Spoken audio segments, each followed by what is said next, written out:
This is problem 1289, or excuse me, 1389. The question would be,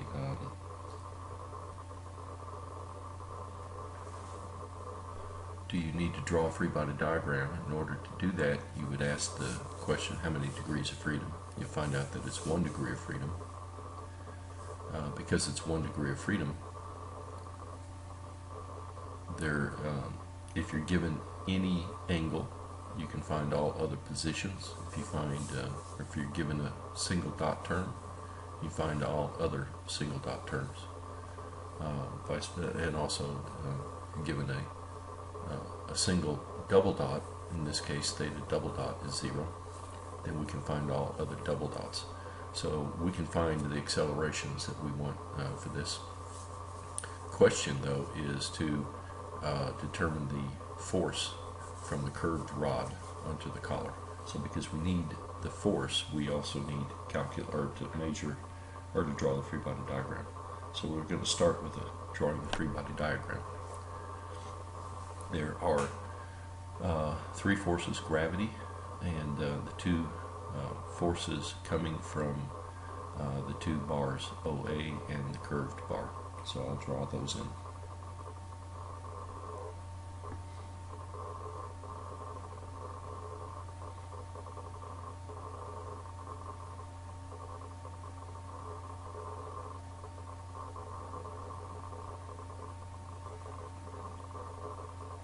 I'll do a dashed line to show where the straight bar is, and the angle back here would be actually the angle from here is theta. Alright, so the normal force from that rod is going to be perpendicular to it, so I'm going to draw it in perpendicular to that line. The other force is going to be perpendicular to that curved surface, so I'm going to try and draw that surface in as a dotted line just to get my bearings. So that's the curved surface, and the force from there is going to be perpendicular to that surface as well. So let's call this force from the S, because it's the one from the straight bar, and we'll call this force C because it is the force from the curved. So that's my free body diagram.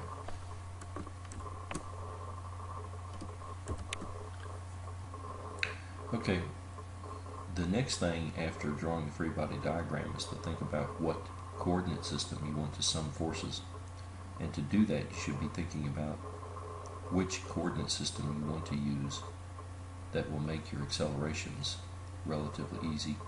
In this particular case, we have a formula for R. We're given thetas and theta dots, so it seems reasonable to me that you would choose the R and theta directions. So what I'm going to do is just draw dotted lines to make sure that we understand which way the directions are that we're going to sum forces. So to get the R and the theta directions, the first thing you do is draw a line from the origin where you're measuring the R and theta through the particle, and so straight out. So in that case, your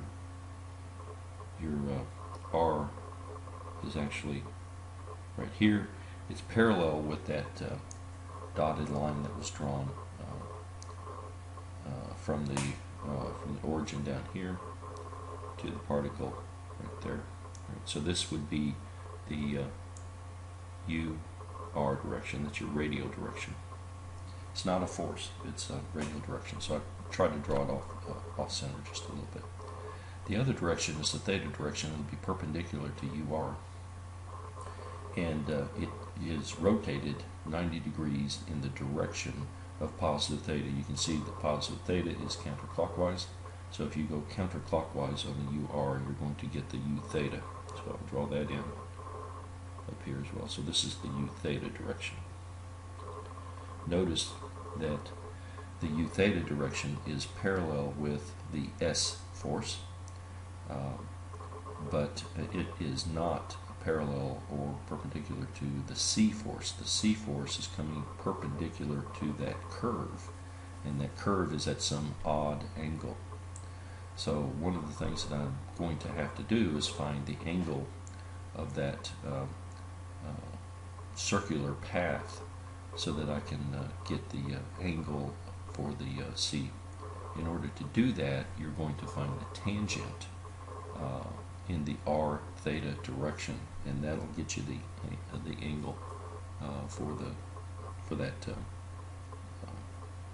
force. We'll do that a little bit later. Let's do the things that are obvious and basically the same thing. So let's get the acceleration terms. Okay, so since I've decided to use r and theta, I can write down the acceleration terms. The acceleration is r double dot minus r theta dot squared in the ur direction plus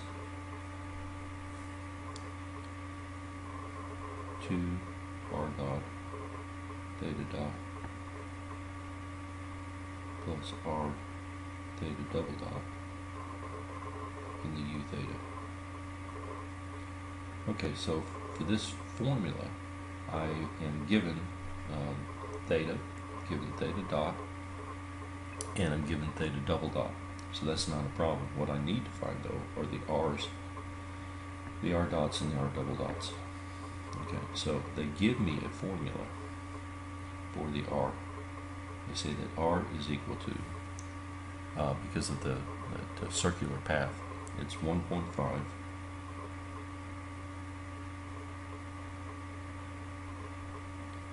times, parentheses, 2 minus cosine of theta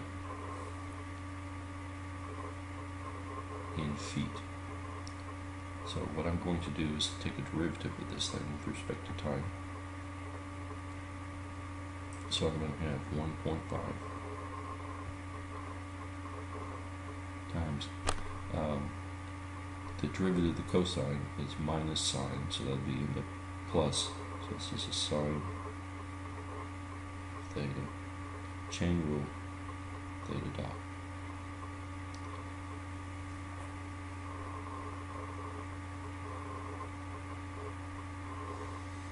For the second derivative,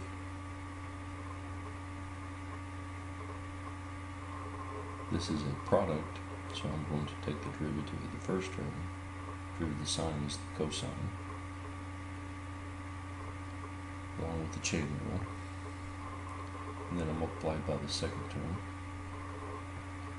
Then I add the first term.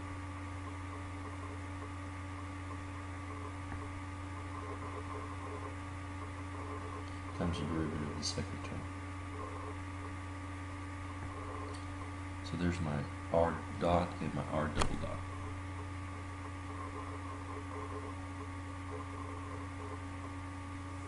Okay. So I can plug numbers into that. If you do, what you'll find is that the r, and you're going to put in theta equals 120 degrees, which was given. Theta dot was 5, and theta double dot is 0.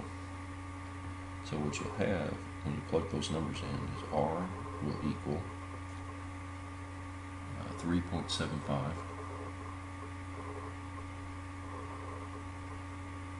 You plug in the theta 120, theta dot, which is 5, and you'll find that r dot is equal to 6.495.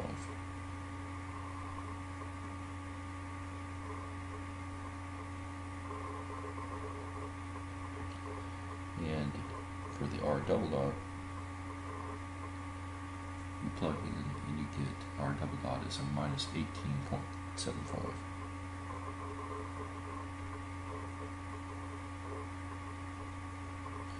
Now the only thing that's left is to sum the forces in the R and the theta direction and set them equal to mass times acceleration terms, which you already have. The only problem right now is that you don't know the angle for that body, or the force C. So what we need to do is to find the tangent of the curve that it's on, and that gives us the angle for the curve, and then we can find the normal from that. So that's what we're going to do next. Okay, in order to find that angle between the force C and the R and theta coordinates, you might want to look at the formulas that were derived on page 145 of the text. If I could summarize for that, let me draw another picture that's separate from the free body diagram, just showing directions so that we can get our bearings. Essentially, you have a curved surface, something like this. So this is the curved surface. I'm going to exaggerate what's happening, but then you'll have a UR direction. So let's say the UR direction is off like this. This will be the UR. The U theta is perpendicular to that. So I'm just drawing it down here. Here's the U theta. Okay, so I'm kind of exaggerating the geometry just to make sure it's reasonably clear what the angles are. Okay, now there's a tangent to this curve. Let me see if I can draw it in there. Okay, there's the tangent to the curve. Turns out that the angle between the UR and the tangent, so I'll show it like this. So it'll be this angle, let's see, between UR and the tangent, right there. Okay, the book likes to call it psi, so I'll call it psi. That angle between the UR and the tangent can be given as, using this following formula. The tangent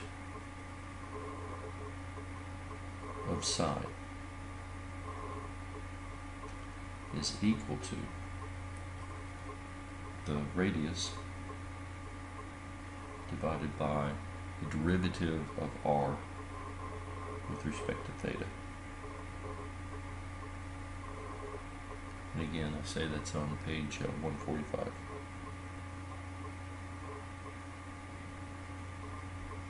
Where he describes that. So I'm not going to try to derive that formula, I'm just going to use it. So what I'm going to do is try to find that angle psi. And incidentally, the force, let me kind of draw that force in here to this diagram. The force is over here, right? Trying to get it perpendicular to that tangent. So it's not really, this would be the force C that I'm calling it. It's perpendicular to the tangent. So this angle psi is not really the one I'm looking for. What I want is, I would like 90 minus psi, which will get you this angle right in between here.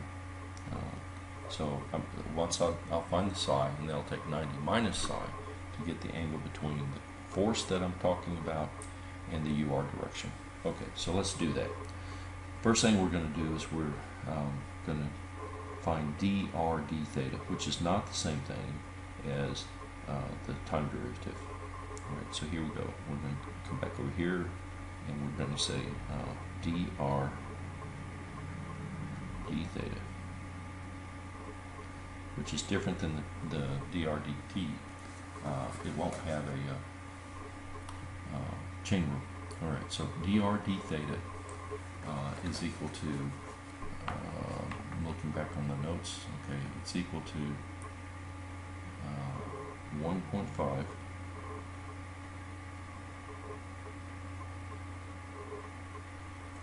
times the sine of theta.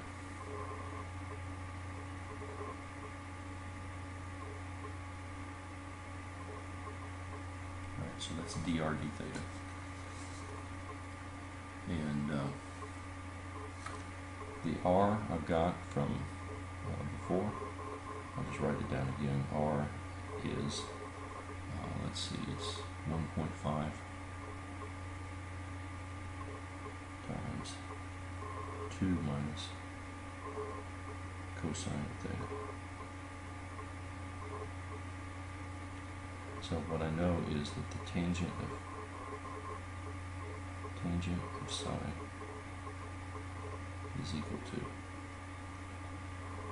1.5 times 2 minus the cosine of theta divided by 1.5 sine of theta. Alright, so basically I have everything I need. I've got these numbers, and so I'm going to plug values in. If you plug in theta equals 120, the tangent of psi turns out to be, oops,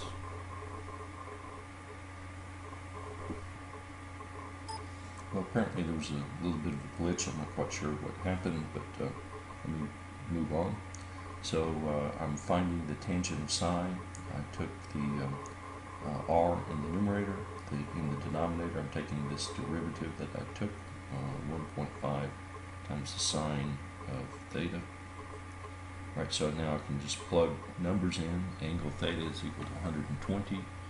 So that plugs in here, and it gives me that the tangent of psi is 2.88. If you take the inverse tangent of that, you find out that psi is 70.9. Let me put it someplace where it fits. So psi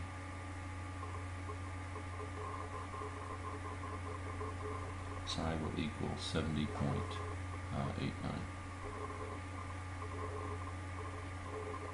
So 90 minus psi, which is the one that I really want, is going to equal 19.11.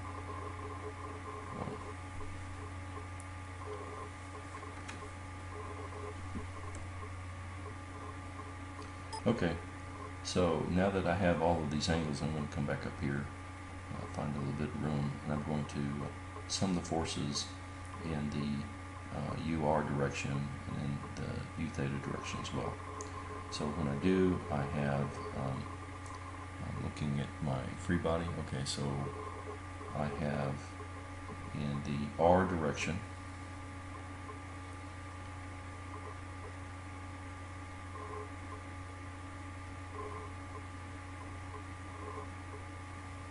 okay, so for the R direction, I'm going to have C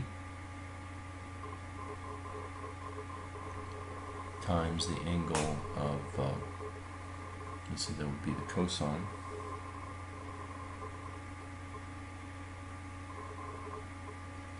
of the angle 19.19 to 0.11. I also have part of the mg, which is pointing in, so that would be minus mg. His angle is going to be 120 minus 90, which is 30, and that would be a 30. That'd be a cosine of 30.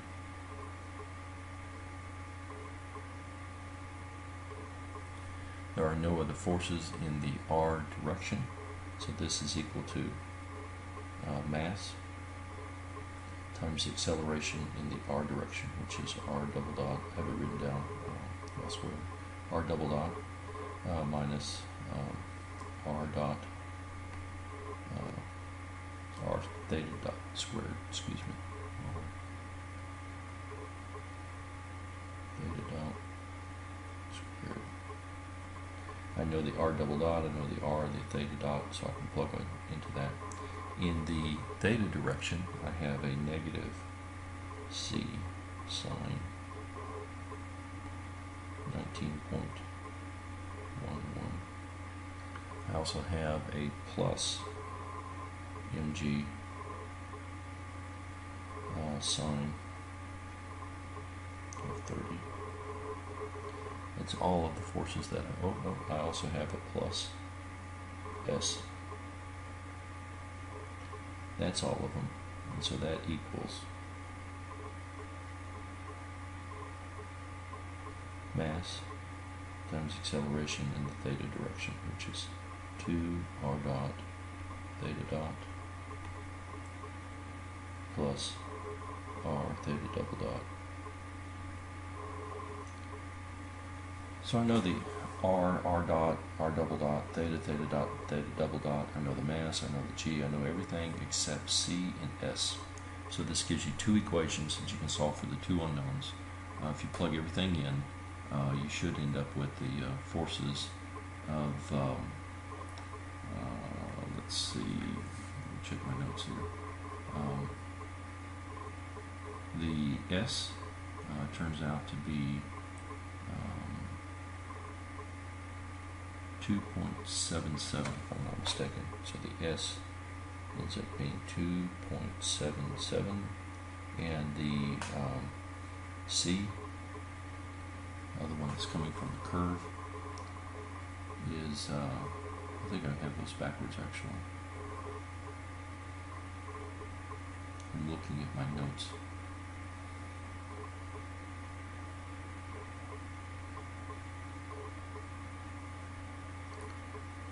.605.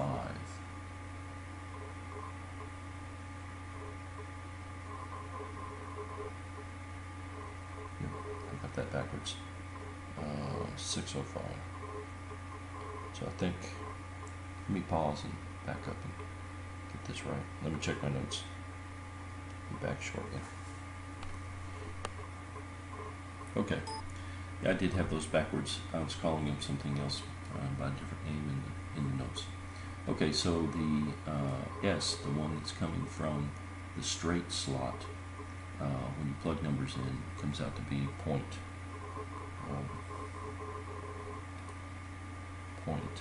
.605. Positive. The other one, off the curve, comes out to be a negative 2.77. The negative means that I drew it incorrectly. The way I drew it was that circular slot was holding it out away from the center, but in fact the negative tells me I'm wrong, that the C is actually pulling it inward. So there's a force that's pulling the collar inward as it moves around. So that's the end of this particular problem. I'll post this for you.